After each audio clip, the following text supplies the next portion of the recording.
आप जो इस तरह से तड़पाएंगे, ऐसे आलम में पागल हो जाएंगे। आप जो इस तरह से तड़पाएंगे, ऐसे आलम में पागल हो जाएंगे। वो मिल गया जिसकी हमें कब से तलाश थी, बेचैन सी इन सांसों में जन्मों की प्यास थी।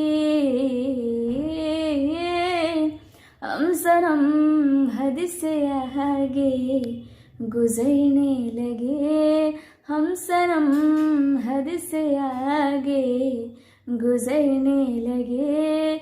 इस कदर आपको हमसे मोहब्बत हुई, इस कदर आपको हमसे मोहब्बत हुई।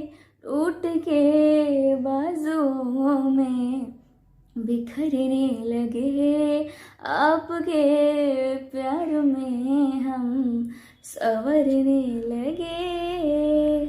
अकाल है बारात आई हो, जुदाई कैसे सहाई हो। काल है बारात आई हो, जुदाई कैसे सहाई हो।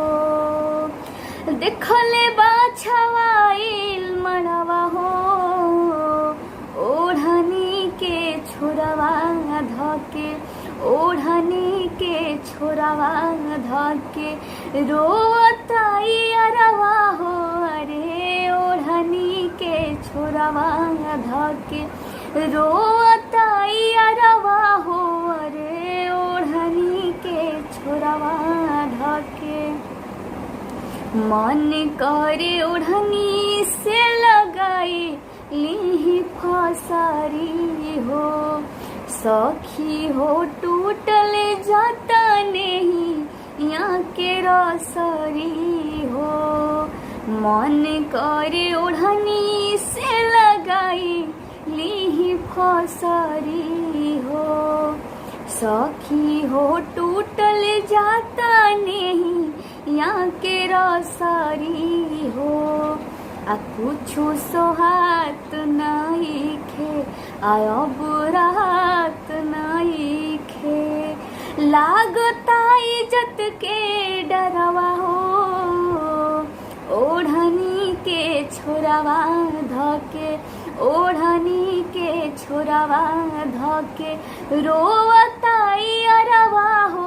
अरे ओढ़नी के छोरवा धके रोता अरवा हो।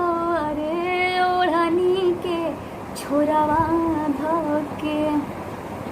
नमस्ते।